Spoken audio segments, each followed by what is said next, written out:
the occasion of the 13th of Vendemiaire, Miron commanded one of the divisions of artillery which defended the convention, notwithstanding the entreaties of a great number of his acquaintances and of the persons composing his society. I asked him whether the government might rely upon him. Yes, answered he, I have sworn to maintain the republic. I belong to the armed force and shall obey by obeying my chiefs. I am, besides by principle, an enemy to all revolutionists, and quite as much to those who only adopt their maxims and proceedings in order to establish the throne, as to those who would bring back that cruel system under which my father and my family have so long suffered. And in fact, he behaved very gallantly and was extremely useful in that engagement, which saved liberty. I had selected him to be my aide-de-camp at the commencement of the campaign of Italy. He rendered most essential services in almost every action and died gloriously at last on the field of battle at Arcole, leaving a young widow 8 months gone with child. In consideration of the services he had rendered in the different campaigns of this war, I asked that the name of his mother-in-law should be erased from the list of emigrants on which it had been inscribed, although she had never left France. And I claimed the same act of justice in favor of his brother-in-law, whose name had been registered in the fatal list when he was only 14 years old, whilst abroad for his education. From the men who had contributed to his victories, the emperor passed to the consideration of the movements and combinations which had decided them. These form a series of conceptions, maneuvers, and proofs of intrepidity, of which no other example is to be found in the annals of history. In 3 years, he had conquered all the northern part of Italy, opposed with about 30 or 40,000 men the greatest efforts of Austria, and made 6 campaigns. First campaign, Bonaparte draws General Beaulieu under the walls of Genoa, attacks him on his flanks, outflanks his right, defeats him at Montanari, marches alternately to Dago and Mondovì, drives Beaulieu to Milan, Colli, Turin, reduces the king of Sardinia to submit, passes the bridge at Lodi, takes possession of Lombardy, crosses the Mincio, besieges Mantua, and in less than 2 months, from the mountains of Genoa, plants his flag on those of Tyrol, traverses Illyria, and appears on the confines of Germany. The impression of surprise produced all over Europe by these brilliant achievements is not yet forgotten. The parties in France and our enemies abroad described this general, 26 years old, as a rash-headed young man whose very presumption would cause his ruin and confusion. Subsequent events showed what reliance was to be placed on their predictions. Second campaign. The first effect of these signal advantages was to oblige Wurmser to evacuate Alsatia and cross the Rhine with 40,000 men to come to the assistance of Tyrol. This general arrives on the Adige with 80,000 men, takes Montebaldo, penetrates through the valley of Sabia, and reaches Verona and Brescia at the same time. To this new and formidable enemy we could only oppose 30,000 men, having to preserve a conquest and to besiege Mantua, which was on the point of surrendering, though it contained a garrison of upwards of 8,000 men. In this second campaign, it is that Bonaparte shows himself superior to Frederick, who had been in a similar situation. He does not obstinately persist in the siege of Mantua, as the King of Prussia had done with that of Prague, but supplying the inferiority of his numbers by the resources of his great genius and the celerity of his movements. His resolutions and his operations follow each other with the same rapidity and entirely disconcert the enemy, who never could find the French army at daybreak, where he had left it at the beginning of the night. These bold and beautiful conceptions were crowned by the battles of Lonato and Castiglione, and Wurmser, defeated in spite of his numerous cavalry, returned to the passes of Tyrol, leaving great part of his army in the hands of the French.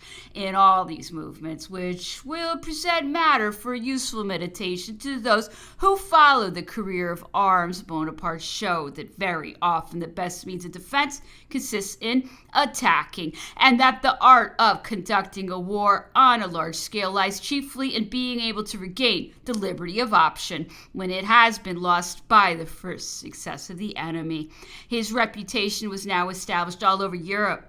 All the French generals acknowledged him as their master, and the old companions of Frederick from that moment proclaimed him to be the hero worthy of bearing the scepter of war, unappropriated since Frederick's death. Third campaign. Bonaparte had conquered, but having had to contend with the greatest difficulties, he preserved a lively feeling of resentment. He recollected that Wurmser had more than once occupied his headquarters, and he did not consider himself sufficiently avenged by the destruction of his plans and a part of his army. He heard that general had received reinforcements and had marched from Tyrol on the Brenta. Bonaparte immediately proceeded up the Adige towards Rovereto, defeated half the Austrian army, advanced towards Lavis, made a feint to march on Innsbruck, and suddenly extended his operations along the Brenta. The dispositions of the Austrians were useless. He triumphed over every obstacle. Bonaparte attacked and defeated the enemy, pursued him closely, and drove him on the Adige, which he crossed before him. Wurmser was on the point of laying down his arms, but one of those chances which baffle all calculations enabled him to effect his retreat, and he went and shut himself up in Mantua with 10,000 cavalry, several regiments of cuirassiers, his staff and baggage. The execution of these movements was so rapid and the defeat so complete that Austria was not apprised of these disasters until she heard by public report that she no longer had an army of Italy, that her frontiers were quite unprotected, and her general shut up in the only place that remained in his possession. It is easy to observe that in these bold maneuvers, Bonaparte had not left anything to chance, and although his marches at first view excite surprise, it is soon perceived that a retreat is secured and the measures to be adopted in case of a reverse decided upon.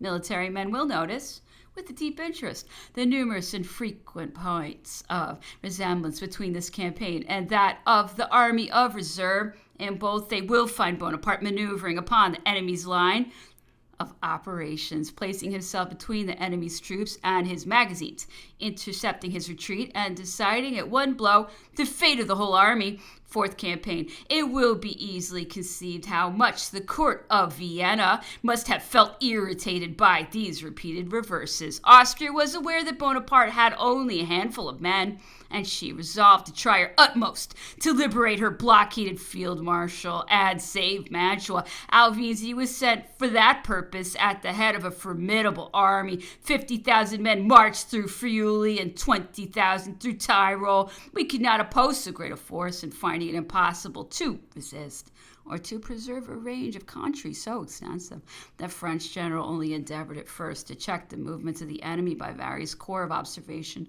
which he posted on the Brenta. Alvizi forced these corps past the Pavia, and Bonaparte was obliged to evacuate the whole tract of country comprised between the Brenta and the Adige. At Caldero, he endeavored to resume the offensive, but his efforts were unsuccessful, and he besides received information that some of the enemy's divisions occupied the right bank of the river and had already reached Rivoli. Italy now appeared irretrievably lost, and the raising of the siege of Mantua inevitable. The army was mustered at Verona and was found to consist of only 15,000 men capable of bearing arms. These defiled in the dark of the evening, and everyone thought we were continuing to effect our retreat. But this was not the case. The troops were ordered to move on the Adige, which they crossed at 2 o'clock in the morning, and Bonaparte gave the celebrated Battle of Arcole. Although the chief object he had in view had failed from the commencement of the action, this skillful maneuver procured him the advantage of forcing the enemy to evacuate the fine position of Caldero and driving him amongst the marshes, where he was compelled to fight upon the dikes, by which means the advantage of the superiority of his numbers was greatly diminished. His divisions, beaten one after the other and discouraged, fled from the field of battle and threw themselves in disorder behind the Brenta. Bonaparte, having constantly rallied victory round our standard, The public, who frequently judged only by results, had perhaps thought that all his plans had constantly been successful. Such a supposition would be very erroneous. The best concerted measures have often turned against him, but nobody was more prompt or more skillful in substituting others in place of those that had failed, and in obliging fortune again to become favorable. Fifth campaign. In this fifth campaign were fought the battles of Rivoli and La Favorite, which led to the possession of Mantua. The first of these battles was more glorious for our army than that of Marengo, since with 18,000 men we defeated 40,000, of which 20,000 were taken prisoners. With such an inferiority in numbers, and on a field of battle of only 5 square leagues, it was particularly in this action that the chief of the army displayed the great art of showing his superiority on every point of attack. He could not, on a surface of only 7 or 8 leagues, or in an interval of 36 or 48 hours, outmarched the Austrian columns, but he defeated them one after the other, although they were only distant from each other for a few hundred toises. The issue of these brilliant affairs of Rivoli and La Favorite was the consequence of a perfect knowledge of the field of battle, of a rare sagacity in penetrating the plans of the enemy, and of an unequal degree of promptitude in devising the means of counteracting them. At Rivoli, the division of the enemy selected to turn the French army arrived accordingly at the position it was directed to take, but it only arrived after the other division had been defeated and was surrounded and reduced to lay down its arms. Sixth campaign. Master of Mantua, Bonaparte marched on Rome, taking with him only 5,000 men, and signed the Treaty of Tolentino, whilst Europe still thought him beyond the Apennines. Disregarding the vainglory of making a triumphal entry in the capital, he loses not a moment, joins his army once more on the Piave, and commences his sixth campaign. In this campaign, after having in less than 2 months defeated the Archduke Charles on the Tagliamento, on the Isonzo, and at Tarbes, after having crossed the Julian Alps, the Drava, the Sava, and the Mur, he obliges the House of Austria to conclude a peace. He was master Trieste of Istria, Carniola, Carinthia, Styria, and of a great part of Austria. He was in a situation to cause the voice of humanity to be listened to. Our troops had penetrated to the gates of Vienna. Bellegarde and Merfeld hastened to his headquarters to implore him to grant a suspension of arms. Bonaparte consented, and as they were discussing the limits of the corps of Generals Bernadotte and Joubert, "Where do you think, General," said he, "that Bernadotte is? Perhaps at Fiume? No, he is in my drawing room, and his division is half a mile from here. And Joubert, where do you suppose him to be? Perhaps at Innsbruck, if indeed he has been able to oppose the column of grenadiers that is marching from the army of the Rhine. Well, he is also in my drawing room, and his troops are marching after him." These two answers surprised the Austrians, and the more so as their general had just sent considerable detachments to defend the provinces of Carniola and Tyrol, through which he thought Generals Bernadotte and Joubert were to pass. Thus, whilst the enemy was dividing his forces, Bonaparte had concentrated in a space of about 6 square leagues the whole of his troops, amounting to 46,000 men. Campaigns of Egypt and Syria. Shortly after peace had been concluded, Bonaparte sailed for Egypt. He appeared before Malta, and the influence of his name, the confidence inspired by his intervention, and the vigor of his attack disconcerted the enemy, who surrendered the place which had never before been taken. Having landed in Egypt, he was once perceiving what kind of warfare is adapted to the country, estimated the value of the troops by which it is defended, and prepares the tactics the most proper to be adopted. The battle of the pyramids at the gates of Cairo and of Mount Tabor in the heart of Syria, and that of Abukir, are all three of a different character of conception. He maneuvers with unequaled skill and applies to circumstances as new as they are varied all the resources of the art of war.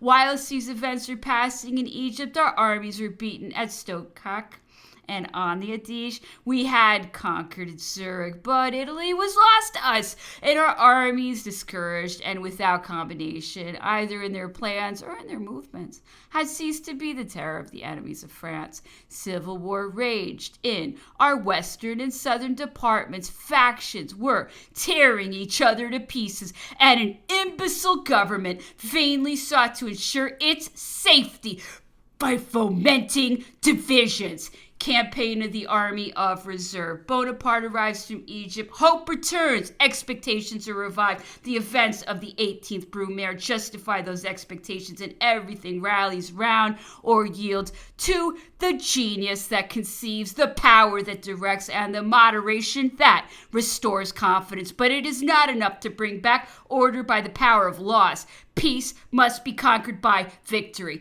When Bonaparte was appointed first consul, we had just lost the last place we possessed in Italy, Connie. Our posts had fallen back on the summit of the Alps. We had not an inch of ground or a single place in Italy. All Germany was evacuated. We acted on the defensive and occupied the places on the left bank of the Rhine. The western departments were up in arms. Our enemies were everywhere, formidable, ready to invade our frontiers and change the destinies of the state. But Bonaparte took the direction of affairs. We once more crossed the Rhine, past the Alps, and the coalition, beaten and humbled, was reduced to accept a peace.